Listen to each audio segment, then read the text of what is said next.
كشف الدجى بجماله حسنت جميع خصاله صلوا عليه وآله لا إله إلا الله لا إله إلا الله.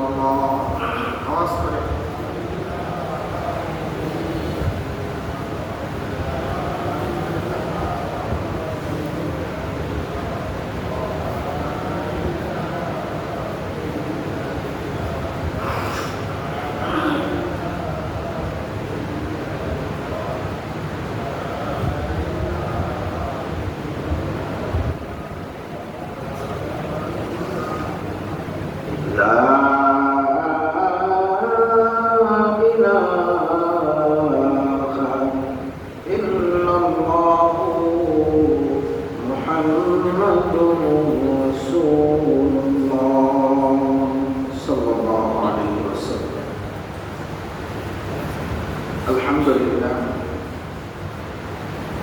আল্লাহ রাব্বুল আলামিন আপনার শুকরিয়া আদায় করি যে মহান রাব্বুল আলামিন আপনাকে অত্যন্ত ভালোবেসে মহাব্বত করে জিলহজ মাসের দ্বিতীয় জুমার নামাজ আদায় করার উদ্দেশ্যে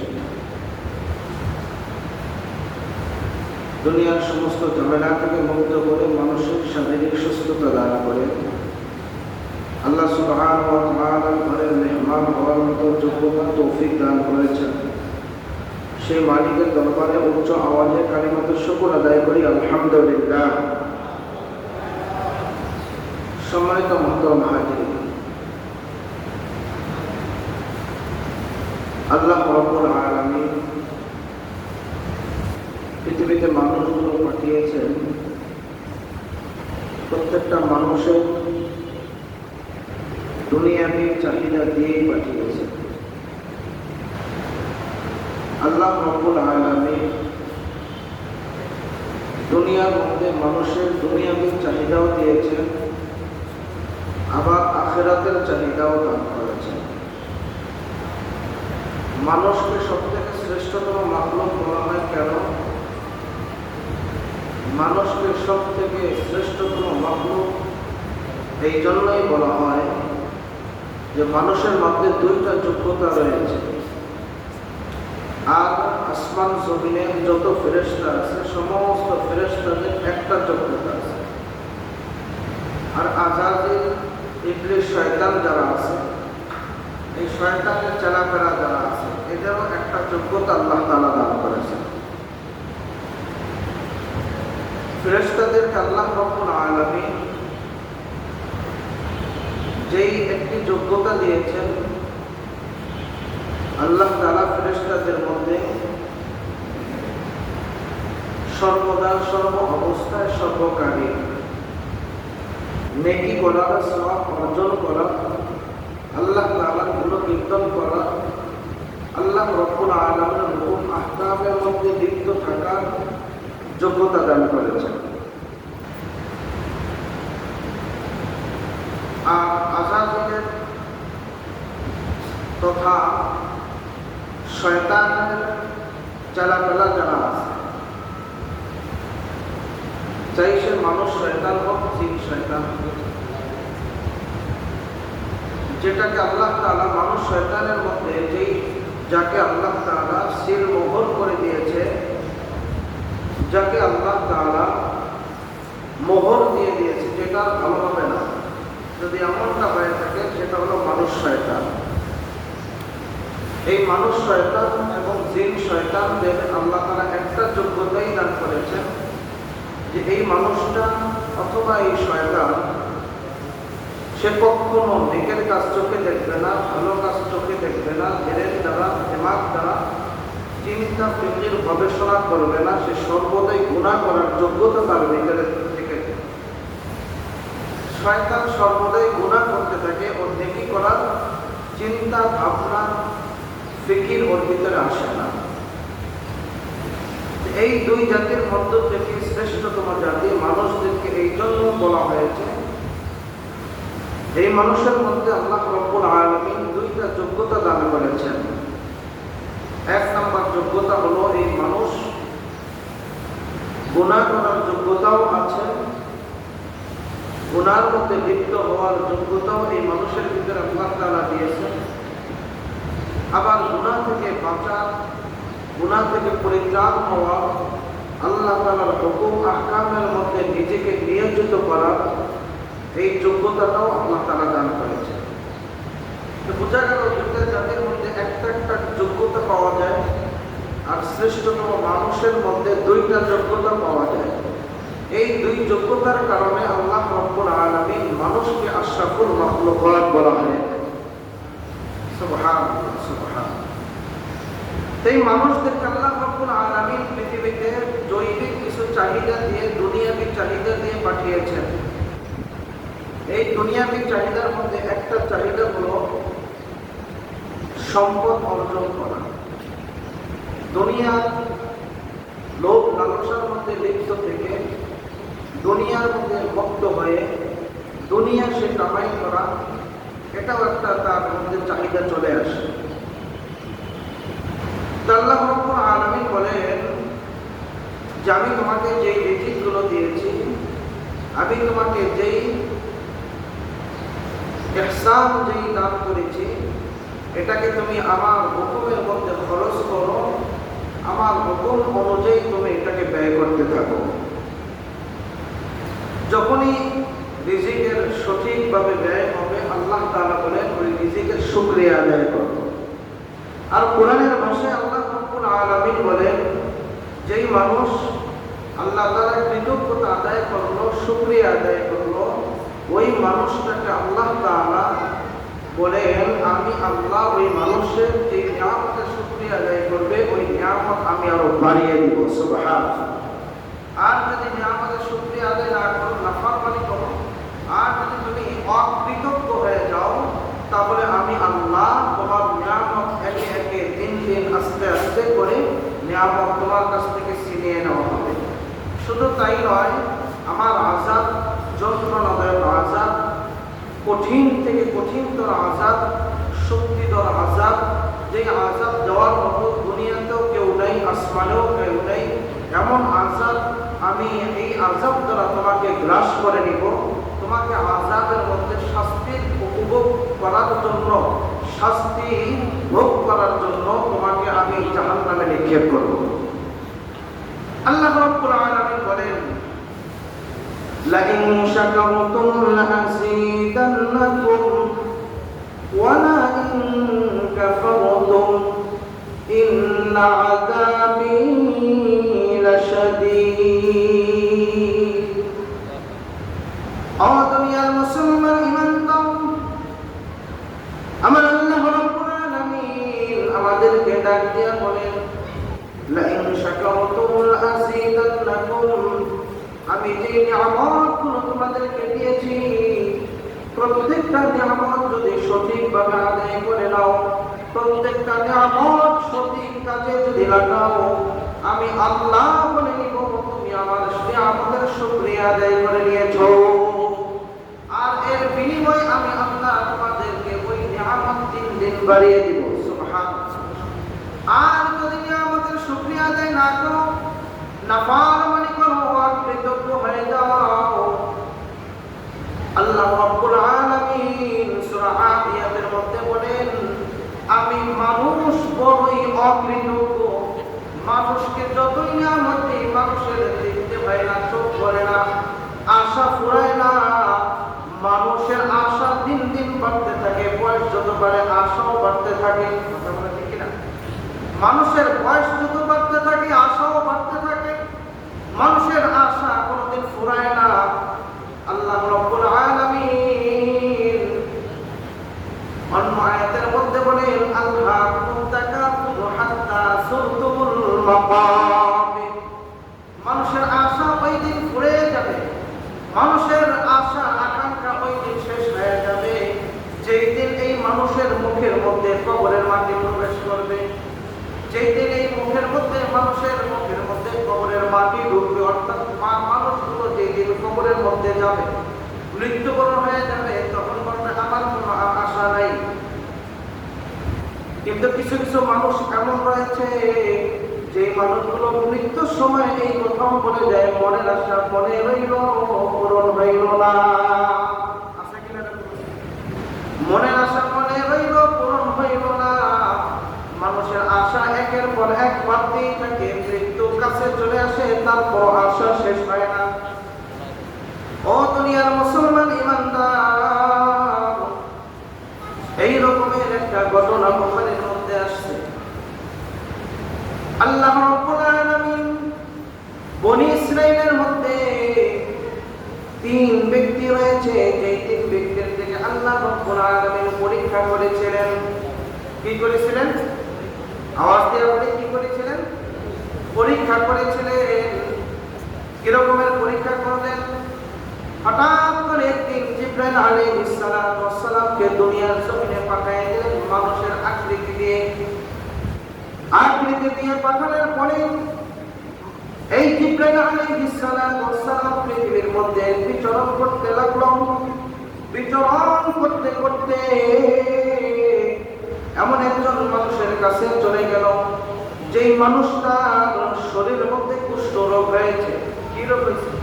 কুষ্ঠ রোগ হয় অনেক সময়, ফুসকা জাতীয় কুষ্ঠ খসে যায়, বিভিন্ন ধরনের পোকা হয়, এই ধরনের কুশ আকারের বড় বড় ধরনের রোগ, এই রোগ হয়েছে। মানুষ ওই মানুষ অসুস্থ ব্যক্তির থেকে দুধ দূর করে চলে যায়, শরীর থেকে দুর্গন্ধ আসতেছে। অমনি করে জিবরাইল আলাইহিস সালাম ওই ব্যক্তির সামনে হাজির হয়ে মানুষের আকৃতি দিয়ে হাজির হয়ে বলতেছে, ভাই, সালাম দিয়ে বলতেছে, ভাই কেমন আছেন? বলতেছে, বেশি ভালো না, শরীরটা আমার অসুস্থ। এই জিবরাইল আলাইহিস সালাম ডাক দিয়া বললেন, তাহলে আপনি বলুন তো আপনার মনের কি আশা? অসুস্থ কুষ্ঠ রোগের ব্যক্তি বলতেছে যে যদি আল্লাহ তাআলা আমার এই রোগ থেকে মুক্তি দেয়, মন পরিত্রাণ দেয়, আমি আল্লাহর কাছে কৃতজ্ঞ আদায় করব। জিবরাইল আলাইহিস সালাম ওই ব্যক্তির জন্য আল্লাহ রাব্বুল আলামিনের কাছে দোয়া করলেন, আল্লাহ, তোমার বান্দা অসুস্থতা নিয়ামত ভোগ করতে পারে না, একে তুমি সুস্থতার নিয়ামত দ্বারা পরিবর্তন করে দাও। আল্লাহ রাব্বুল আলামিন জিবরাইল আলাইহিস সালামের দোয়া কবুল করে নিলেন। কবুল করার সাথে সাথে আল্লাহ রাব্বুল আলামিন ওই মানুষটাকে পুনরায় সুস্থ শরীরে পরিণত করে দিলেন। সুবহানাল্লাহ।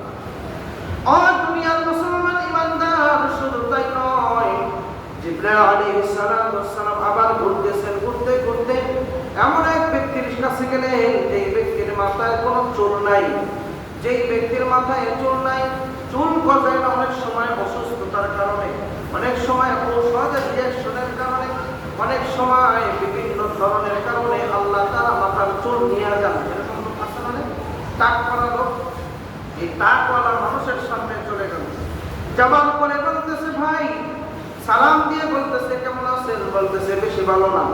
কারণ কি? কারণ হইল মানুষ আমাকে নিয়ে ঠাট্টা করে, বিদ্রোহ করে, আমাকে নিয়ে হাসি তামাশার পাত্র বানায় ফেলায়। সমাজের মধ্যে কোনো মানুষ যদি এরকমের হয় টাকওয়ালা, মানুষ কি বলে? বিভিন্ন ধরনের কটাক্ষ করে, বিভিন্ন ধরনের মন্তব্য করে থাকে। কেউ কেউ বলে চান্দিসিনা, আবার কেউ কেউ বলে টাকু, বিভিন্ন ধরনের কটাক্ষ করে থাকে, করেন এরকমের। তো ওই ব্যক্তিকেও ওই এলাকার মানুষগুলো এরকম করতেছে, তার মনটা খুব খারাপ লাগে। তা বলতেছে, আল্লাহ তাআলা যদি আমার এই মাথায় চুলের যদি ব্যবস্থা করে দিত, তাহলে মানুষের এই নিন্দা থেকে, মানুষের কটাক্ষ থেকে, হাসির পাত্র যে আমি, এর থেকে আমি পরিত্রাণ পাইতাম, আমি আল্লাহর কাছে দোয়া করতাম। ও দুনিয়ার মুসলমান ইমানদার, আল্লাহ তাআলার কাছে দোয়া করলেন জিবরাইল আলাইহিস সালাম। দোয়া করার পরে আল্লাহ রাব্বুল আলামিন তার মুহূর্তের মধ্যে তার মাথার মধ্যে সুন্দর মুসমুসে কালো চুলের ব্যবস্থা করে দিলেন। সুবহানাল্লাহ। ব্যবস্থা করে দেওয়ার পরে দ্বিতীয়বার আবার চলে গেলেন, ঘুরতে ঘুরতে এমন এক ব্যক্তির কাছে গেলেন, যেই ব্যক্তিটা অন্ধ ছিল। অন্ধ কি ছিল ভাই? অন্ধ ছিল। দুনিয়ার মধ্যে কোনো মানুষ যদি চোখে কম দেখে, দুনিয়ার মধ্যে কোনো মানুষ যদি অন্ধ থাকে, মানুষ বিভিন্নভাবে কটাক্ষ করে বলে কানা লোক, চোখে দেখে না, বিভিন্ন ধরনের মন্তব্য করে থাকে। এই মানুষটাও ঠিক পূর্বের মানুষদের ন্যায় বলতেছে যে আল্লাহ তাআলা যদি আমার চোখের দৃষ্টিটা ফিরিয়ে দিত তাহলে আমার কাছে আর কোনো দুঃখ থাকতো না, আর কোনো কষ্ট থাকতো না। জিবরাইল আলাইহিস সালাম আল্লাহ তাআলার কাছে দোয়া করলেন, আল্লাহ এই মানুষটার মনে অনেক কষ্ট, কারণ এই মানুষটা চোখে দেখে না, তোমার কোনো নিয়ামত দেখতে পায় না, সুতরাং তোমার মেহেরবানিতে এই তোমার বান্দার চোখের দৃষ্টি ফিরিয়ে দাও। আল্লাহ রাব্বুল আলামিন তার চোখের দৃষ্টি ফিরিয়ে দিলেন। এই বর্ণনার মধ্যে পাওয়া যায় ওই মানুষটা ঘুরতে ঘুরতে আবার প্রথম লোকের কাছে গেলেন, গিয়ে বলতেছে, ভাই তোমার চোখ কুষ্ঠ রোগ ছিল, সেটা তো ভালো হয়ে গেছে, এখন তোমার কোনো চাওয়া পাওয়া আছে নাকি? বলতেছে, আমি তো গরিব মানুষ, চলতে কষ্ট হয়, এখন আল্লাহ তাআলা যদি আমাকে যদি একটা উক্তি দিত তবে এইটা দিয়ে আমি আমার শরীরে আমার সংসারটা আমি চালাইতাম এবং এলাকার মধ্যে আমি একটু ভালো থাকতে পারতাম। আল্লাহ তাআলার কাছে আবার দোয়া করলেন, আল্লাহ এই মানুষটা তোমার কাছে ফরিয়াদ জানাইতে বলতেছে, সে তাকে একটা উক্তির ব্যবস্থা করে দাও। আল্লাহ রাব্বুল আলামিন তার দোয়া কবুল করে একটা উক্তির ব্যবস্থা করে দিয়েছে। সুবহানাল্লাহ।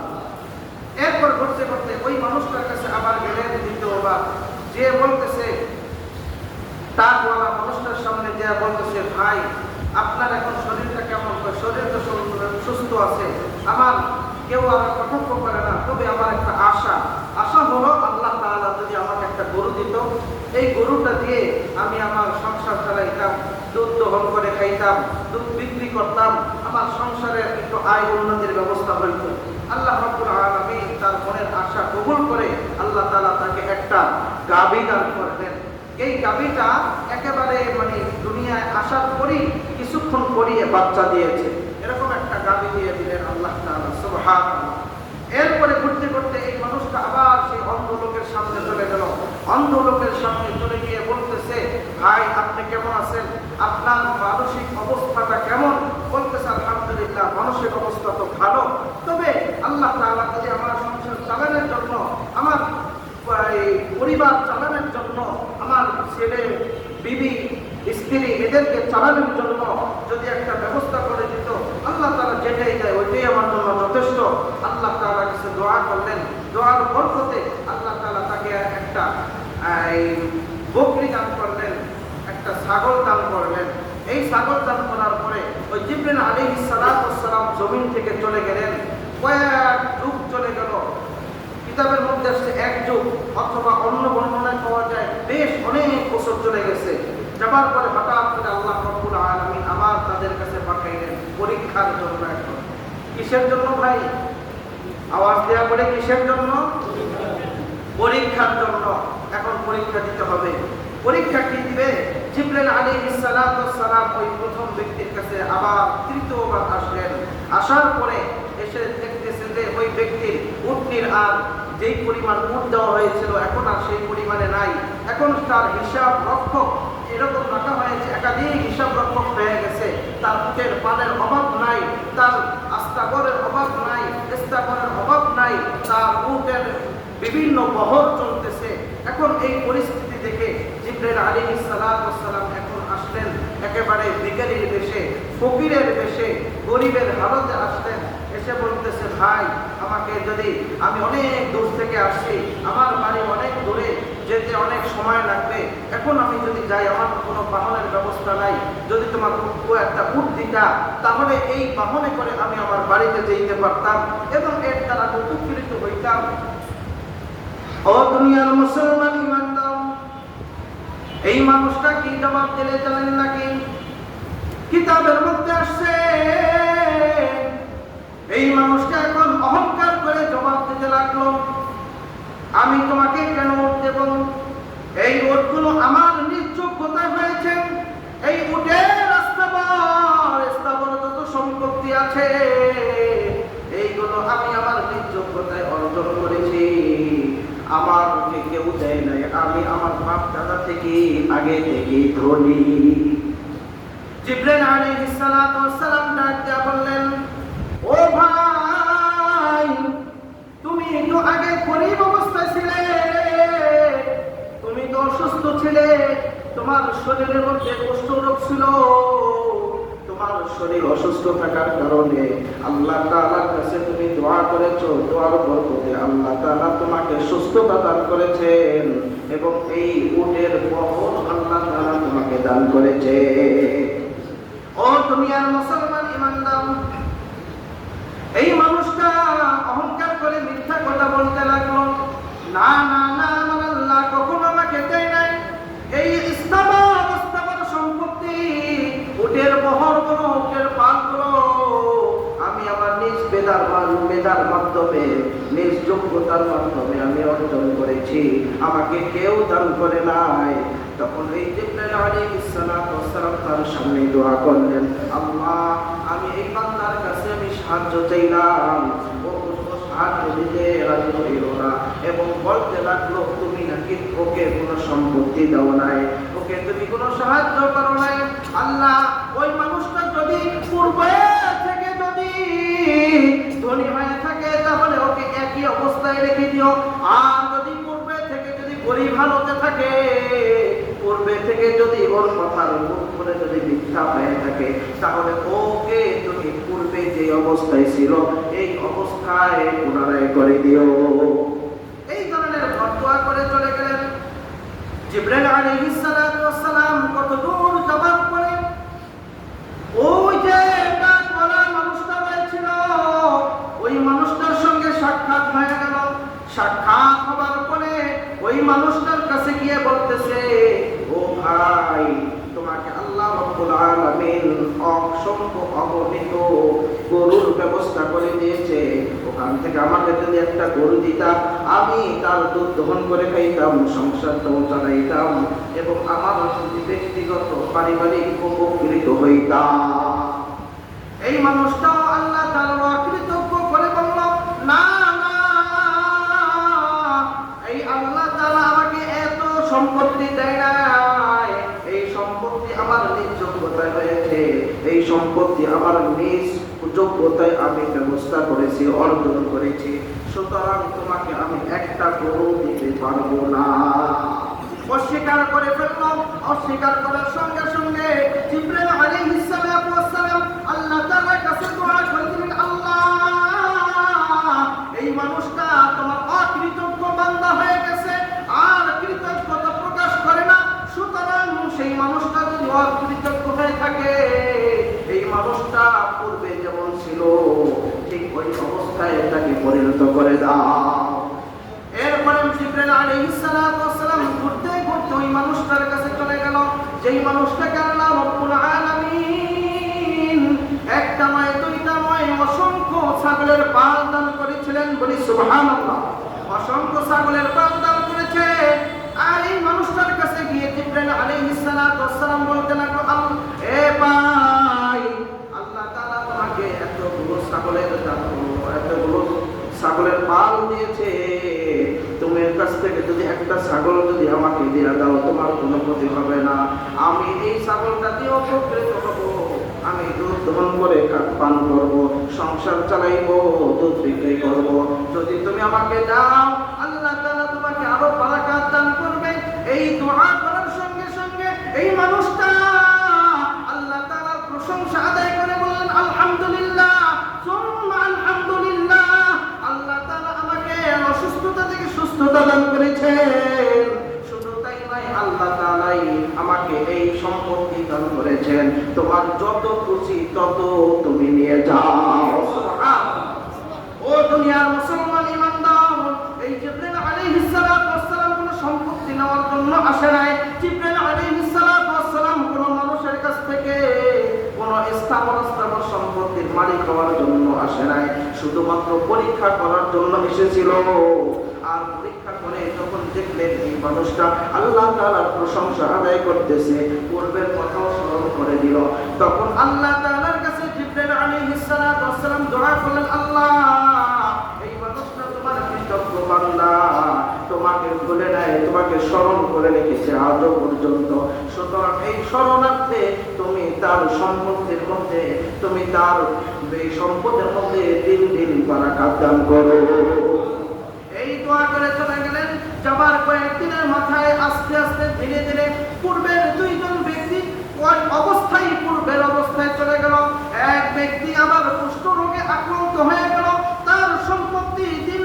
একে একে করে বিক্রয় করতে লাগলো।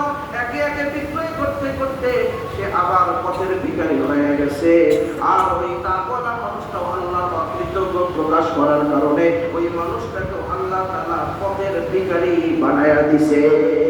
তৃতীয় ব্যক্তি যখন আল্লাহ তাআলা প্রশংসা আদায় করলো, আল্লাহ রাব্বুল আলামিনের প্রশংসা আদায় করার কারণে আল্লাহ রাব্বুল আলামিন তাকে এত পরিমাণ সম্পত্তি দান করা হয়েছিল, ওই দেশের মধ্যে সবথেকে ধনাঢ্য ব্যক্তি বানায়া দেওয়া হয়েছে। সুবহানাল্লাহ, সুবহানাল্লাহ। ও দুনিয়ার মুসলমান ইমানদার, এই সম্পত্তি আল্লাহ রাব্বুল আলামিন আমাদেরকেও দান করেছেন। কথা বলেন ঠিক কিনা? একটা সময় এমন গেছে এই এলাকার মানুষগুলো, এমনকি সারা বাংলাদেশের মানুষগুলো একটা সময় না খেয়ে থাকতো, চলতে পারতো না, পায়ের জুতা পর্যন্ত কিনতে পারতো না, পরনের কাপড় পর্যন্ত থাকতো না ঠিক মতো, অনেক কষ্ট করে চলতো। এখন ওই মানুষগুলো বড় বড় অট্টালিকার মালিক হয়ে গেছে, ওই মানুষগুলো অনেক সম্পত্তির মালিক হয়ে গেছে। এমন আছে কিনা? আছে কিনা বলেন? আল্লাহ রাব্বুল আলামিন দান করেছেন। এই জন্য আল্লাহ রাব্বুল আলামিন এদেরকে আয়াত নাযিল করে বলতেছেন, আমি আল্লাহ তোমাদেরকে যে নিয়ামতগুলো দান করেছি, আল্লাহ তাআলা বলেন, ইয়া আইয়ুহাল্লাযীনা আমানু আনফিকু মিম্মা রাযাকনাকুম মিন ক্বাবলি আন ইয়াতিয়া আহাদ। আল্লাহ রাব্বুল আলামিন বলেন, আমি আল্লাহ এই ঈমানদারগণ তোমাদেরকে যেই সম্পদ দান করেছি, যেই রিজিক দিয়েছি, ওই রিজিক থেকে তুমি যদি খরচ করো, তুমি যদি আল্লাহর রাস্তায় যদি তুমি দান করো, আমি আল্লাহ তোমার দানটাকে কবুল করে দিয়ে অন্য আয়াতের মধ্যে বলেন, লা আসিদান্নাকুম, আমি আল্লাহ তোমাদের সম্পত্তি আরো 3 দিন বাড়ায়া দিব। সুবহানাল্লাহ। ও দুনিয়ার মুসলমান ইমানদার, এমন একটা সময় আসবে, এমন একটা সুযোগ আসবে গো মুসলমান, যেই সময় দান করার সুযোগ থাকবে না। ইচ্ছা থাকবে দান করার, কিন্তু সুযোগ আর পাওয়া যাবে না। আল্লাহ রাব্বুল আলামিন বলেন, وأنفقوا مما رزقناكم من قبل أن يأتي أحدكم الموت। আল্লাহ রাব্বুল আলামিন বলেন, وأنفقوا, এই মানুষটা আল্লাহ তাআলার কাছে বলতে লাগবে, وأنفقوا مما رزقناكم من قبل أن يأتي أحدكم الموت। মৃত্যুর আগে আল্লাহ তাআলা বলেন, মৃত্যুর আগে তোমার কাছে যে সম্পত্তি আমি আল্লাহ মালিক বানায় দিলাম, এমন একটা সময় ছিল এই সম্পত্তির মালিক আমি ছিলাম না, এই সম্পত্তি আমার নামে কোনো নাম নিশানাও ছিল না, আমার দাদা, আমার দাদার দাদা এই সম্পত্তি ভোগ করত। করতে করতে এমন সময় আসলো, যে সময় এই সম্পত্তির মালিকানা আমাকে আল্লাহ তাআলা দান করেছে। আবার এমন একটা সময় আসবে, যে সময় এই সম্পত্তির মালিক আমি আর থাকবো না, অন্য হাতে চলে যাবে। বিশ্বনবী সাল্লাল্লাহু আলাইহি ওয়াসাল্লাম বলেন, আল্লাহ রাব্বুল আলামিন এই আয়াত আল্লাহ রাব্বুল আলামিন এই আয়াত নাযিল করে বিশ্বনবীকে জানায় বললেন, আপনি বলে দেন সূরাতুল কাহফের মধ্যে আল্লাহ তাআলা এই আয়াতটা দিয়ে বলতেছেন, ওয়াদরিব লাহুম মাসালাল হায়াতিদ দুনিয়া কামাইন আনসালনাহু মিনাস সামা। আল্লাহ রাব্বুল আলামিন বলেন, ওয়াদরিব লাহুম মাসালাল হায়াতিদ দুনিয়া, আপনি ওই মানুষদের সামনে দুনিয়ার দৃষ্টান্ত বর্ণনা করতে থাকুন, ওই মানুষদের সামনে দুনিয়ার দৃষ্টান্ত পেশ করতে থাকুন। আল্লাহ রাব্বুল আলামিন বলেন, কামাইন আনসালনা মিনাস সামাই, আসমান থেকে যেই রকম ভাবে বৃষ্টি বর্ষণ হয়, এই বৃষ্টির পানি যেরকম ভাবে স্থির থাকে না, সম্পত্তিও কোনো মানুষের কাছেও স্থির থাকে না। কথা বলা ঠিক কিনা? সম্পত্তি কোনোদিন স্থির থাকে না। বৃষ্টির পানি একটা সময় ছেড়ে দিলে, বৃষ্টি যখন হয় বৃষ্টির পানি ঠিক থাকে না, জায়গা মতো থাকে না, ওই পানিটা গড়িয়ে অন্য জায়গায় চলে যায়, এক জমি থেকে অন্য জমিতে চলে যায়, এক দেশ থেকে অন্য দেশের মধ্যে প্রবাহিত হতে থাকে, এক জায়গা থেকে অন্য জায়গায় চলে যায়। যেমনি ভাবে পানি স্থির থাকে না, আল্লাহ রাব্বুল আলামিন বলেন, ঠিক এরকম ভাবে দুনিয়ার সম্পদ কোনো মানুষের কাছে স্থির না। একটা সময় আমি মালিক ছিলাম না, এখন মালিক হয়েছি, আবার এমন একটা সময় আসবে আমার থেকে হাত ছাড়া হয়ে যাবে। ও ইচ্ছাকৃত হলো, ইচ্ছাকৃত হোক, যেভাবে হোক না কেন আপনার আমার কাছ থেকে হাত ছাড়া হয়ে যাবে। কথা বলেন ঠিক কিনা? এই সম্পদের মালিক কে? আমি। এই জমিনের মালিক কে? আওয়াজ দিয়ে বলি কে? এই জমিনের মালিক যদি আল্লাহ হয়, তাহলে আমি কিভাবে মালিকানা দাবি করি? আমি মালিকানা দাবি করি ততক্ষণ পর্যন্ত যতক্ষণ পর্যন্ত আমার হায়াত আছে। কথা বলে ঠিক কিনা? আল্লাহ রাব্বুল আলামিন এক আয়াতের মধ্যে বলেন, আইনামা তাকুনু ইউদরিকুমুল মাউত ওয়ালাউ কুনতুম ফি বুরুজিন মুশাইয়াদা। আল্লাহ রাব্বুল আলামিন বলেন, বান্দা দুনিয়ার সম্পত্তি নিয়ে তুমি থাকো, দুনিয়ার সম্পত্তির মালিকানা দাবি করো, এমন একটা সময় আসবে, যখন এমন একটা সুযোগ আসবে, আইনামা তাকুনু ইউদরিকুমুল মাউত, মৃত্যু তোমাকে স্পর্শ করবে, তোমার মৃত্যুর কাছে যাইতে হবে না। তুমি নিজের পকেটের টাকা খরচ করে গাড়িতে ওঠে মৃত্যুবরণ করবে, নিজের পকেটের টাকা খরচ করে বিমানে ওঠে মৃত্যুবরণ করবে। অনেক নজির, অনেক খবর আমরা মাঝে মাঝে পাই। বিমানের মধ্যে স্টপ করে মারা গেছে, গাড়ির মধ্যে স্টপ করে মারা যায়, রাস্তার মধ্যে স্টপ করে মারা যায়, পথের মধ্যে চলতেছে হঠাৎ করে স্টপ করে মারা যায়, মিছিলের মধ্যে আছে, মিছিলের মধ্যে গিয়ে স্টপ করে মানুষ মারা যায়। কথা বলে ঠিক কিনা? এরকমের মৃত্যুর কোনো গ্যারান্টি নাই। আল্লাহ রাব্বুল আলামিন বলেন, আইনামা তাকুনু ইউদরিকুমুল মাউত ওয়ালাউ কুনতুম ফি বুরুজিন মুশাইয়াদা। তুমি বিশাল অট্টালিকার উপরে থাকো না কেন, তুমি যেই অবস্থায় থাকো না কেন, তুমি যদি 100 তলার উপরে বিল্ডিং করে থাকো না কেন, তোমার চতুর্পাশে গ্লাস দিয়ে বেষ্টনী করে যাও না কেন, আজরাইল তোমার সাথে সাক্ষাৎ করবেই করবে। কথা বলে ঠিক কিনা?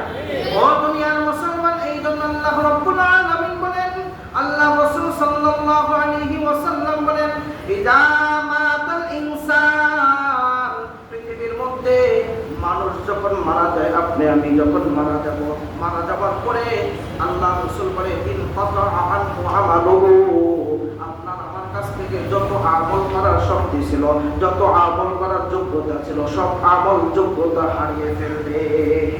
সমস্ত আমল করার যোগ্যতা হারিয়ে ফেলবো, কখন আর আমল করতে পারবো না, নিজে ইচ্ছা করলো নামাজ পড়তে পারবো না, নিজে ইচ্ছা করলো দান সদকা করতে পারবো না, নিজে ইচ্ছা করলো আমি আর কখনো নেকের কাজ করতে পারবো না।